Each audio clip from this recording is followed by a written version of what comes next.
নমস্কার, শুভ বিকাল। সবাইকে স্বাগত জানিয়ে শুরু করছি আজকের নতুন ব্লগ। আশা করছি আপনারা যে যেখানে আছেন ভালো আছেন, সুস্থ আছেন। এখন বাজে 5টা 2, আমরা রেডি হয়ে গেছি, যাব একটু ঘুরতে। আজকে সারাদিন কোনো ভিডিওই করিনি, অনেক কাজ করেছি তো তাই সময় পাইনি। এই যে স্বচ্ছ রেডি হয়ে চলে এসেছে। একটু আগে অন্য একটা শার্ট পরে এসেছিল, এখন আমার আসা অন্য ওই যে সম্পাদি দাও রেডি হয়ে চলে এসেছে। এই যে কার্তিক দাও রেডি হয়ে গেছে। আমরা সবাই আজকাল লাল নীল হলুদ সবাই দেখি লাল হয়ে গেছে, সবচেয়ে আমার বেগুনি হয়ে গেছে। তো এখন দিদি ওরা বেরোলে আমরা বেরিয়ে যাব। আমরা চলে এসেছি কারখানা বাজার। এটাও গাজীপুরে একটা ভাইরাল প্লেস, মানে বর্ষাকালে এই জায়গাটায় খুবই ভাইরাল থাকে। এখান থেকে নৌকায় করে ঘোরা যায়। তো আমরা আজকে এখানে ঘুরতে এসেছি, আর নৌকাতে চড়ার আগে কিছু খাবার কিনে নিয়ে যাচ্ছি। আমরা নৌকায় বসে বসে খাবো। তারপর এখান থেকে আমরা একটা বোটে চললাম। তো কালকে যেহেতু রাত হয়ে গেছিলো, তাই কালকের বোট জার্নিটা আমরা ভালো করে এনজয় করতে পারিনি। আর শম্পা দিদি আজকে সেই যে আসতে পারিনি, তাই বোটে বসে বসে একটু স্বাদ ছিল। আর আজকে যেহেতু আমরা দিন দিন করে এসেছি, তাই সুন্দর দেখতে পাচ্ছি। কালকে তো একদমই কিছু দেখতে পাচ্ছিলাম না। আর আজকের জার্নিটা খুব মজা হয়েছে। এখানে এসে স্বচ্ছ একটা বেলুন কিনেছে, সেটাই দিদি স্বচ্ছর হাতে বেঁধে দিচ্ছে যাতে উড়ে না যায়। এখানে প্রচুর বাতাস। কিছুক্ষণের মধ্যেই বোটটা ছেড়ে দিয়েছে। বোটটা কারখানা বাজার থেকে শাখাশ্বর ব্রিজ পর্যন্ত একবার ঘুরে নিয়ে আসবে আমাদেরকে। তো আমাদের সাথে সাথে আরও অনেকেই উঠেছিল একই বোটে, অনেকজন উঠেছে। এক একজনের 50 না 100 টাকা ছিল, ঠিক আমার খেয়াল নেই, হয়তো বা 100 টাকা হতে পারে, যেহেতু অনেকটার জায়গা।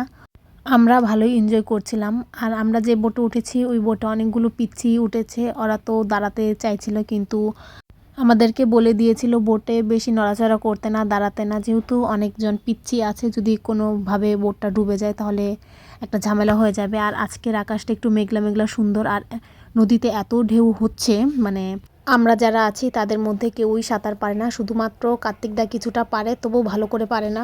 হ্যাঁ, এই গাছটার মধ্যে অনেকগুলো বক আছে। বাবা, আমরা কি যে আনন্দ হচ্ছে এই জল দেখে দেখে যেতে। কালকে গিয়েছিলাম, কালকে থেকে শতগুণে ভালো হয়েছে, তাই না বল? এই যে শম্পা বসে বসে সাজুগুজু করেছে, মেঘ করেছে ওই দিকটা, আমাদের বৃষ্টিও পড়ছে। এই যে হ্যাঁ, আমরা বোটে বসে বসে অনেক ছবি তুলছিলাম, ভিডিও করেছিলাম, যেগুলো শেয়ার করা হয়নি। যদি পারি শেয়ার করে দিব। ছবিগুলো আমি ফেসবুকে শেয়ার করেছি অনেক আগে, যেহেতু এই ভিডিওটা অনেক আগের। আমরা অনেকক্ষণ সময় বোটে ঘুরলাম। বোটে ঘোরার পরে এই যে এখানে একটা জায়গায় এসেছি আমরা, মানে ওই নদীটার পাশেই রাস্তা দিয়ে আমরা হাঁটছি। এই যে একদম এখানেই জল, আর ওই যে স্বচ্ছ স্বচ্ছ ওই যে ওইখানটায় চলে গেছে। এখানে মনে হয় রাস্তা ছিল। আর স্বচ্ছ দুষ্টুমি করছে না। স্বচ্ছ একটা ডুব দাও, স্বচ্ছ একটা ডুব দাও। হ্যাঁ, এইখানটা মনে হচ্ছিল রাস্তা ছিল। স্বচ্ছ একটা ডুব দাও। হ্যাঁ, বোটে ঘুরে তারপর আমরা নদীর ধার দিয়ে কিছুটা সময় ঘোরাঘুরি করছিলাম। তারপর আমরা ওখান থেকে চলে আসছিলাম। আসার পথে স্বচ্ছ একটা গরুর বাচ্চা দেখেছে। গরুর বাচ্চাটাকে দেখে স্বচ্ছ খুব খুশি হয়েছে। ও গরুটাকে ধরছিল, খেলা করছিল। তারপর পাশেই খড় ছিল, সেখান থেকে কিছু খড় এনে গরুটাকে খাইয়ে দিচ্ছিল আর খুব আদর করছিল। তো এখান থেকে আমরা দেখা যাক কোথায় যাই, অন্য কোথাও যেতে পারি। আমাদের এখানে ঘোরা শেষ। আমরা এখন একটা অটো উঠে গেছি। এখন আমরা যাব কোথায় জানি, যাব মির্জাপুর। নাকি কি এখন দেখা যাক। এখান থেকে আমরা অটো করে যাব, আর আসার সময় কি দিয়ে আসবো সেটা আমরা বলতে পারছি না। আমরা এখানে মির্জাপুর এসেছি।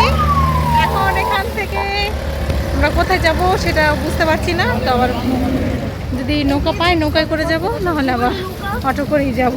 এই যে আমরা ব্রিজ দিয়ে হেঁটে যাচ্ছি। এখন 7টা না 8:38 বাজে। আমরা চলে এসেছি।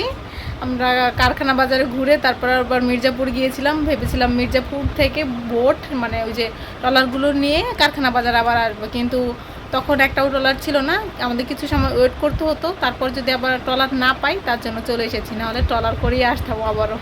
তারপরে আবার অটো করে এসেছি। অটো করে আসাতে বেশি টাইম লাগেনি। এই আর স্বচ্ছ আমাকে 2 দিন ধরে বলছে চিপস খাওয়াবে, কিন্তু চিপস খাওয়াচ্ছে না। না পাখিবাজি, তুমি নিয়ে আসো। আমি জানি তুমি কই রাখছো না, আমি জানি দিদা কই রাখছে। তুমি তোমার দিদার কাছে চাইলেই তো হবে। এই যে স্বচ্ছ আমাকে 2 দিন ধরে বলছে চিপস খাবে, খাওয়াচ্ছেই না। আবার ওই যে এই যে কায়রা নিয়ে ওই আবার খাই নিতেছে। চকলেটটা দিয়ে দিয়েছিল, এখন ওই খেয়ে নিচ্ছে। আমি বলাতে যে লুকিয়ে এটা আমার না, এটা আমার না, এটা আমার না, তুমি আমারটা খাচ্ছ, হা করে দেখাও। ওই যে ওর মুখে আছে দেখো, দেখাবো না, ওই যে চলে যাচ্ছে। আমরা ঘুরতে যাওয়ার আগে এই চিকেনগুলো ম্যারিনেট করে রেখেছি। এই যে এখানে বাইরে বৃষ্টি হচ্ছে, তাই আমরা ঘরের মধ্যে এখানে জোগাড় করে বারবিকিউ করছি। এই যে এখন দিচ্ছে হোম বারবিকিউ। চিন্তা নেই আর। কি barbecue? Home barbecue. Home barbecue. মানে সারা তুমি কিন্তু তোমার লোহার শয়তানি করতেছে মিতা লো 12:49 বাজে এখন। এই মাত্র আমরা খাচ্ছি আমাদের বারবিকিউ। আমি আর স্বচ্ছ এক থালায় খাচ্ছি, এত ঝাল হইছে। ওপরে ওই দুজন শম্পা, আর এইদিকে আমি। তো এখন বাজে প্রায় 1:30টা। তো আমাদের বারবিকিউ করতে করতে, খাওয়া দাওয়া শেষ করে করতে করতে 1টা বেজে গেছে। তারপর তো সবকিছু গুছিয়ে টুছিয়ে রেখে এসেছি। তাড়াতাড়ি হয়ে যেত, মানে আমরা যখন ওই যে কি জানি ঘুরে কারখানা এসেছি, বাজার, তারপরে কি মির্জাপুর বাজার ঘুরে এসেছি। তো তখন আস্তে আস্তে বৃষ্টি শুরু হয়ে গেছিল। তো বাড়িতে আসার পর আমরা ভেবেছিলাম যে আমাদের বাড়ির উঠানে করব, নাহলে সম্পাদিতদের বাড়ির উঠানটায় করব। কিন্তু এমন বৃষ্টি শুরু হয়েছে যে ওই মানে কোনো উঠানেই করা যায়নি। তারপর অনেক কষ্ট করে আমাদের একটা রুম ফাঁকা ছিল, তো সেই রুমে জিনিসপত্র, মানে রুমে আবার ফ্লোরে কারেন্টও ছিল না, তার হ্যাঁ মধ্যে কারেন্টও ছিল না, খুব ঝামেলা হয়ে গেছে। এমন বৃষ্টি, আর মানে এমন কি বৃষ্টি, বজ্রপাত হচ্ছিল, মা তো বকাবকি শুরু করে দিয়েছিল, বলছিল বলছে যে, খেতে হবে না। না কয়লাতে না পুড়ে ঘরের তেল দিয়ে ভেজে খেয়ে নিতে। তো তারপর আমরা কোনো মতো ব্যবস্থা করে, মানে একবার ওই দিকে নিয়ে চলে যাওয়া হয়েছিল, তারপর আবার এই পাশে নেওয়া হয়েছে। আর কারেন্ট যেহেতু ছিল না, সেজন্য আরো সেজন্য বেশি অনেকটা দেরি ঝামেলা হয়েছে। হয়ে গেছিল। তো তার জন্য আর কি, মানে সবকিছু একটু গন্ডগোল হয়ে গেছে। তারপরেও মানে আমরা কোনো মতো ব্যবস্থা করেছি। তো খেতে হেভি হয়েছে। তারপরে সাথে গুড়ি দিয়ে, মানে আমাদের ঘরে অনেক গুড়ি ছিল, গুড়ি দিয়ে আটা বানানো হয়েছিল আমাদের, মানে আটা না, sorry, চালের গুঁড়ির চালের রুটি গুঁড়ি দিয়ে বানানো রুটি হয়েছে। বানানো হয়েছে। তো এটা এই আমার আইডিয়াটা একদমই আমার মনে ছিল না, মানে আচ্ছা। মানে বারবিকিউর সাথে যে আমরা পরোটা টরোটা খাবো কিংবা নান খাবো, সেটা বাজার থেকে আনার কথা মনে ছিল না। পরে আমাদের অনেক late না, হয়ে আমার গেছিল। একটা সময় মনে পড়েছিল, কিন্তু বৃষ্টির কারণে আর যাওয়া হয়নি। মানে কেউই মুখ ফুটার বলেনি। তো আমার দাদা এসে বলেছে যে কি দিয়ে খাবি, তারপর বলল যে চালের যেহেতু চালের গুঁড়ি আছে, তো সেটা দিয়েই কিছু একটা করতে। তারপরে ওই পাশ দিয়ে হয়েছে হলো কি বেশ বারবিকিউ। কার্তিক দা অনেক হেল্প করেছে। কার্তিক দা অনেক help কার্তিক দা করেছে। স্বচ্ছ একটা ঘর তো আমরা পুরা করে ফেলেছি, নোংরা করে ফেলেছি ফ্লোরে। আর আলাদা একটা মানে একটা বাইরে একটা ছিল, মানে ফ্লোর মতো ছিল, সেটাকে উঠিয়ে নিয়ে তো সেটার উপরে করা হয়েছিল। বাবা মানে মাও বকাবকি করছিল, বাবাও বকাবকি করছিল। যদি বৃষ্টি না হতো তাহলে কিন্তু কোনো সমস্যা হতো না। তো এখন খাওয়া দাওয়া করে এসেছি আমি, আমার বিছানাটা প্রচন্ড টায়ার্ড। হ্যাঁ প্রচন্ড টায়ার্ড। আর কালকে আমরা রাতে সিলেট যাব।